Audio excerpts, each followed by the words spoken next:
El 5 de febrero de 2026, la Red Eléctrica Nacional de Cuba sufrió un fallo catastrófico que dejó a Santiago de Cuba, la segunda ciudad más grande de la isla con más de 400,000 residentes, sin electricidad durante 26 horas consecutivas. Durante las horas de mayor demanda, el 64% de toda la isla perdió la electricidad simultáneamente. La central termoeléctrica Antonio Guiteras, uno de los mayores generadores de Cuba, quedó fuera de servicio, eliminando 200 megavatios de capacidad. Los analistas energéticos de Capila, que rastrean los flujos mundiales de petróleo vía satélite, afirmaron a finales de enero que Cuba podría funcionar entre 15 y 20 días con los niveles de consumo de aquel momento con las reservas restantes. Ese plazo ya ha expirado. Sin nuevos envíos, Cuba no se enfrenta a apagones programados, se enfrenta al colapso total de la red.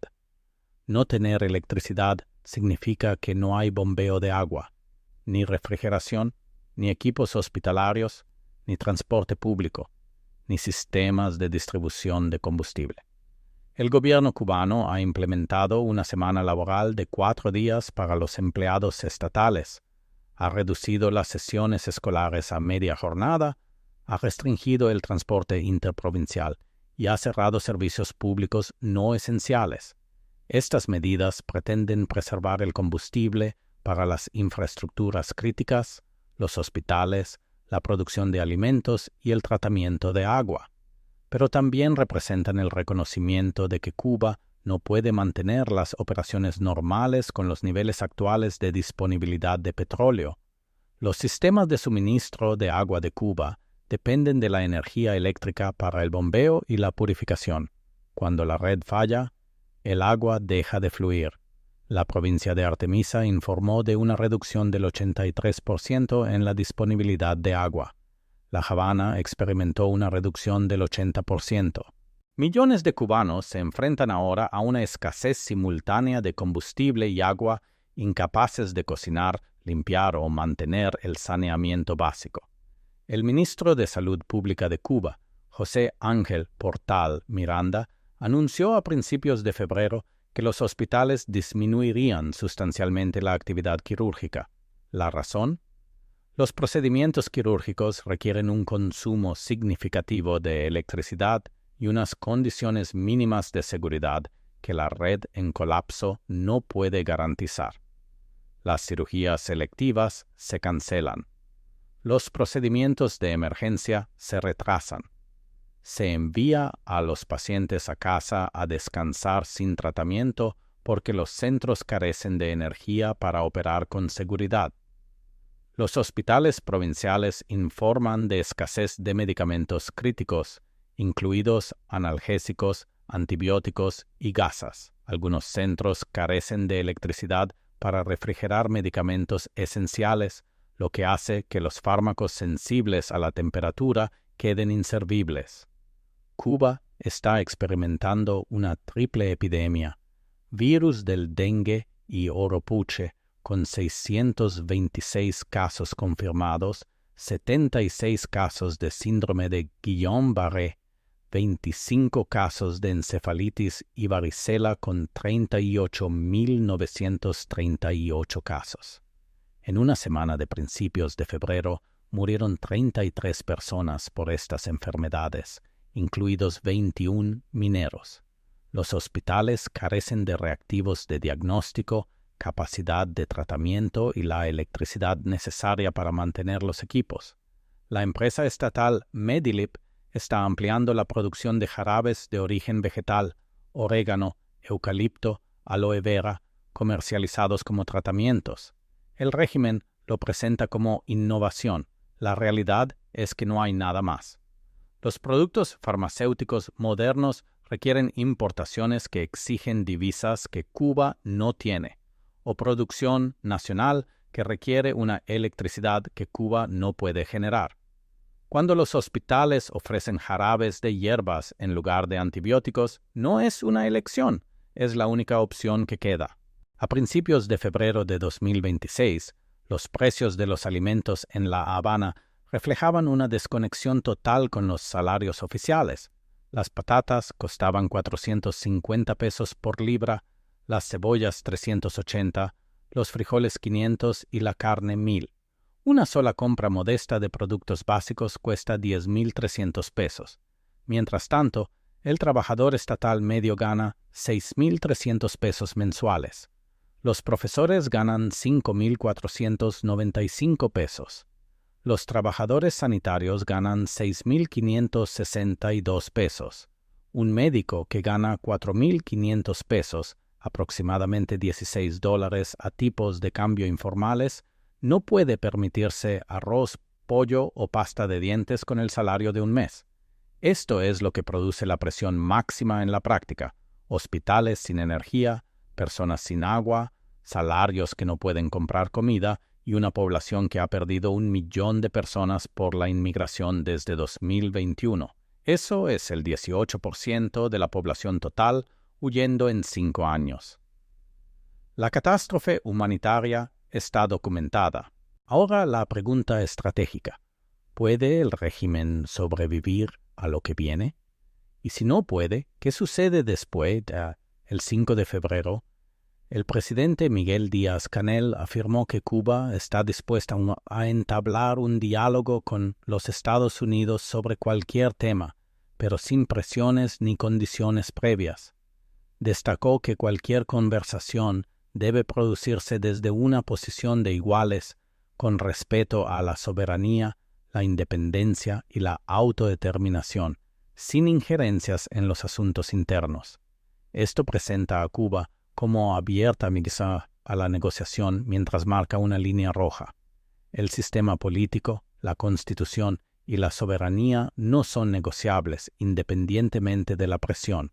Díaz-Canel invocó el eslogan revolucionario «Patria o muerte, nunca nos rendiremos», posicionando la crisis como una prueba de compromiso revolucionario contra el imperialismo. Hizo referencia a los 32 cubanos muertos luchando contra las fuerzas estadounidenses durante la incursión en Venezuela del 3 de enero, calificando las acciones estadounidenses como una agresión militar que Cuba debe resistir a toda costa. El presidente Trump afirmó a principios de febrero: «Creo que vamos a llegar a un acuerdo con Cuba», asegurando que los Estados Unidos están hablando con las personas de más alto nivel en Cuba para ver qué pasa. El mensaje de la Casa Blanca sugiere negociaciones sustantivas inminentes, pero múltiples informes contradicen este relato. Según informaciones basadas en relatos de 5 funcionarios cubanos y estadounidenses que solicitaron el anonimato, el acuerdo que Trump afirma que está cerca de completarse no se está buscando en ninguna discusión diplomática oficial de alto nivel. Los únicos contactos sustantivos confirmados entre funcionarios cubanos y estadounidenses se refieren a asuntos puramente técnicos. Los Estados Unidos informan a Cuba de cuándo llegarán los vuelos con migrantes deportados y los funcionarios cubanos acusan recibo. Eso es todo. No hay negociaciones sobre el alivio de las sanciones, reformas políticas o la resolución de la crisis.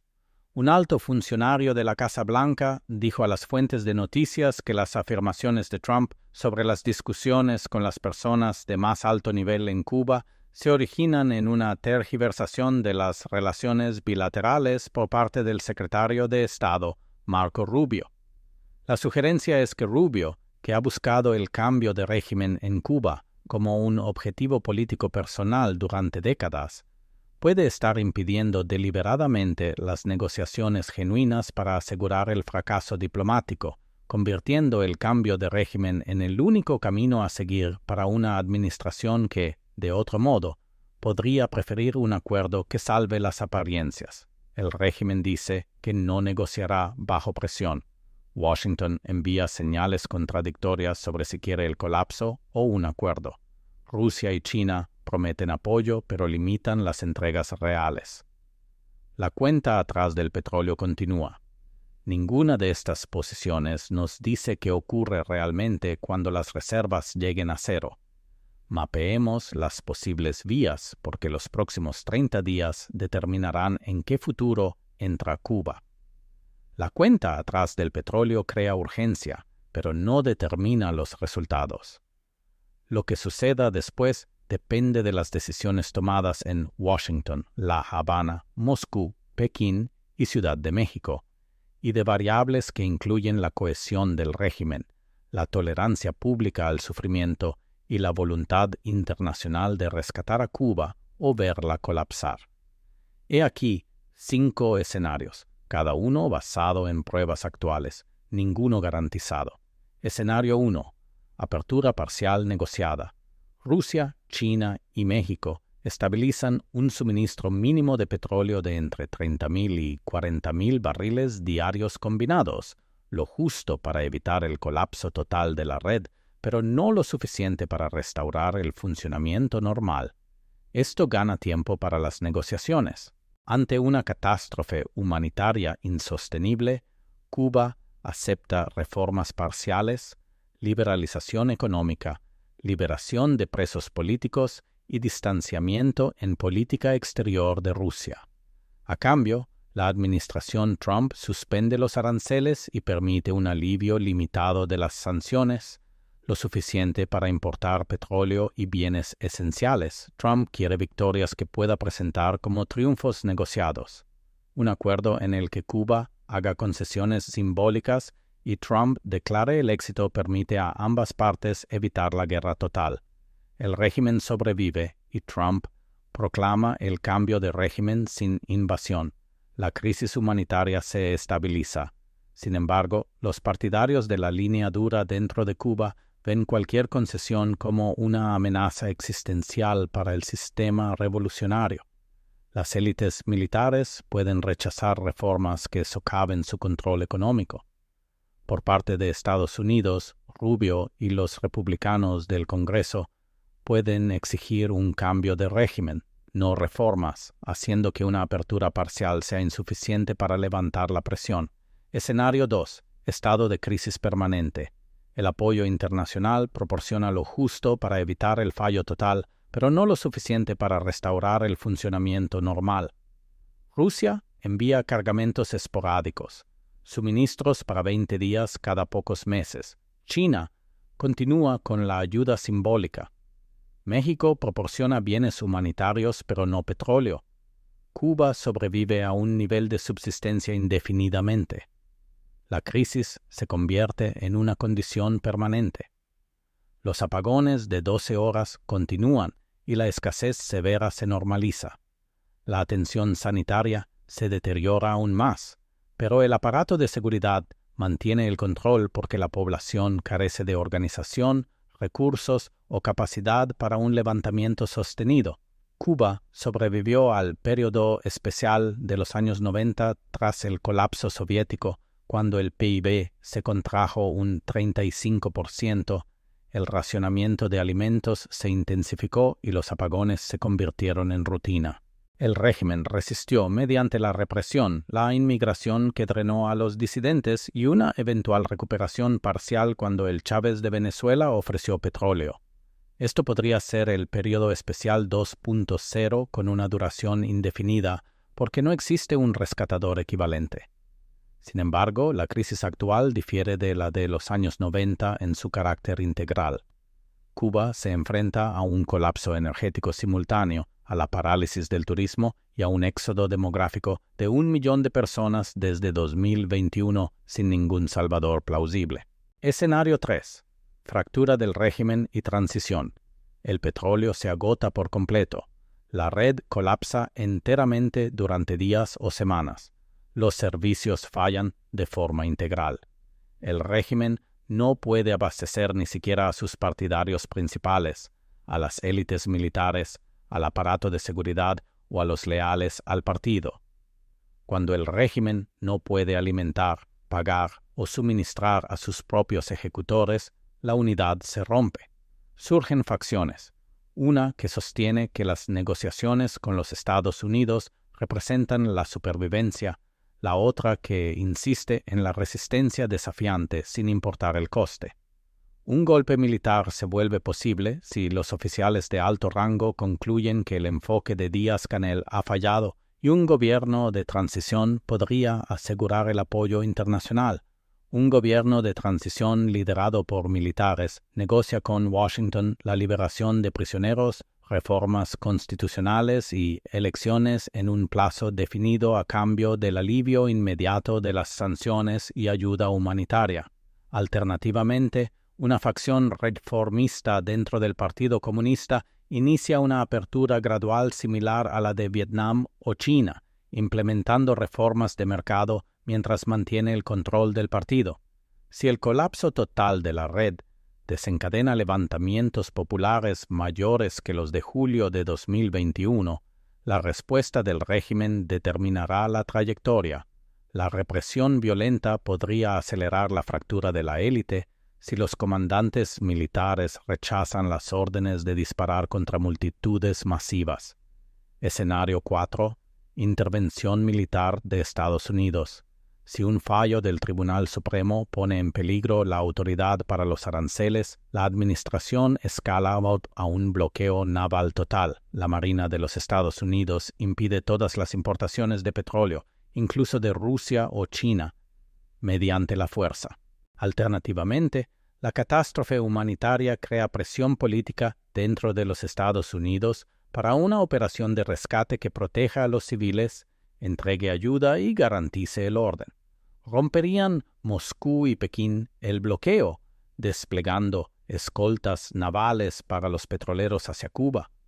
¿Aceptarían el dominio hemisférico estadounidense y limitarían sus respuestas a la condena diplomática? Estas preguntas son una incógnita hasta que se pongan a prueba. Esto representaría la acción militar estadounidense más significativa en el hemisferio occidental desde Panamá en 1989 y el primer enfrentamiento directo con un estado que alberga infraestructuras militares rusas desde la Guerra Fría. La instalación de Lourdes, con entre 400 y 500 efectivos rusos, crea un riesgo de detonante. Escenario 5. Intervención de gran potencia o un acuerdo para salvar las apariencias. Moscú y Pekín deciden convertir a Cuba en una demostración de multipolaridad, desafiando directamente el control hemisférico de Estados Unidos mediante el despliegue de flotas de petroleros y escoltas militares para entregar suficiente petróleo para estabilizar a Cuba independientemente de las amenazas estadounidenses. Esto es costoso y arriesgado, pero posible como señalización de gran potencia. Mientras tanto, Trump acepta un acuerdo que salve las apariencias en el que Cuba hace concesiones simbólicas. Trump las presenta como grandes victorias, suspende los aranceles y declara el éxito. Ambas partes evitan resultados catastróficos mientras preservan sus intereses fundamentales. Esto requiere que todos los actores principales cambien de posición simultáneamente. Tal alineación parece improbable, pero no imposible. La cuenta atrás del petróleo continúa independientemente de qué camino se abra. Lo que sabemos es que Cuba no puede sostener las operaciones actuales sin nuevos suministros de petróleo. Lo que no sabemos es si el régimen negocia, se fractura, resiste o es derrocado por una fuerza externa. La crisis de Cuba valida lo que el colapso de Venezuela ya demostró. Los modelos económicos construidos sobre subsidios externos se derrumban cuando el patrón desaparece. No importa fundamentalmente si ese patrón son los precios mundiales del petróleo, los subsidios soviéticos o los envíos de petróleo de otro país. La dependencia crea una vulnerabilidad fatal que ninguna cantidad de compromiso ideológico puede superar. Venezuela tenía infraestructuras petroleras nacionales que teóricamente podía reactivar. La producción colapsó debido a la corrupción, las sanciones y la mala gestión, pero el recurso existe bajo tierra. Cuba no tiene equivalente. No produce petróleo, no tiene reservas de gas natural y no tiene exportaciones diversificadas que generen divisas. La única opción de Cuba era importar petróleo, y cuando las superpotencias deciden cortar el suministro, no hay alternativa. Durante 25 años, el petróleo subvencionado de Venezuela ocultó la urgencia de una reforma estructural. ¿Para qué desarrollar infraestructuras solares cuando el petróleo llega gratis? ¿Para qué reestructurar las empresas estatales cuando las pérdidas se cubren con los ingresos del petróleo revendido? ¿Para qué abordar el colapso agrícola cuando puedes importar alimentos con divisas? La dependencia era cómoda hasta el 3 de enero de 2026. Entonces se volvió letal. La lección: los subsidios que evitan el dolor también evitan la adaptación. Cuando se detienen, el paciente descubre que la enfermedad era terminal desde el principio. Rusia y China condenan el bloqueo como ilegal bajo la Carta de la ONU. Ambos prometieron solidaridad y apoyo, calificando la presión estadounidense de extralimitación unilateral. Sin embargo, ambos proporcionaron una asistencia simbólica insuficiente para evitar el colapso de Cuba. Rusia envió 100.000 toneladas de petróleo en enero, lo que equivale a 20 días de consumo. China envió $80 millones y 60.000 toneladas de arroz. No son cifras triviales, pero no son decisivas. Rusia está limitada por la guerra de Ucrania. China no está dispuesta a desafiar el dominio de Estados Unidos en el hemisferio occidental cuando se arriesga a represalias económicas más amplias. Ambos valoran a Cuba como una señal geopolítica. La instalación de LURDS de Rusia y los proyectos de infraestructura de China, pero ninguno la valora lo suficiente como para desplegar flotas de petroleros a través de la interdicción naval estadounidense. Mientras los analistas trazan escenarios y los diplomáticos emiten comunicados, 11 millones de cubanos se enfrentan a la cascada, apagones de 26 horas, cancelaciones de cirugías, fallos en el suministro de agua, precios de los alimentos que superan los salarios, enfermedades que se propagan sin tratamiento e inmigración masiva. Las grandes potencias persiguen intereses contrapuestos. La administración Trump pone a prueba si el asedio económico puede forzar un cambio de régimen sin invasión. Rusia y China señalan su presencia hemisférica mientras evitan la confrontación. México navega por opciones imposibles entre la solidaridad y la supervivencia económica. El régimen cubano presenta la resistencia como un deber revolucionario. Los cubanos de a pie, que no eligieron la dependencia de Venezuela ni diseñaron el modelo económico, sufren las consecuencias de las decisiones tomadas por las élites en La Habana, Washington, Moscú y Pekín. No sabemos si el régimen puede negociar. Díaz-Canel dice que el diálogo es posible. Trump afirma que un acuerdo es inminente.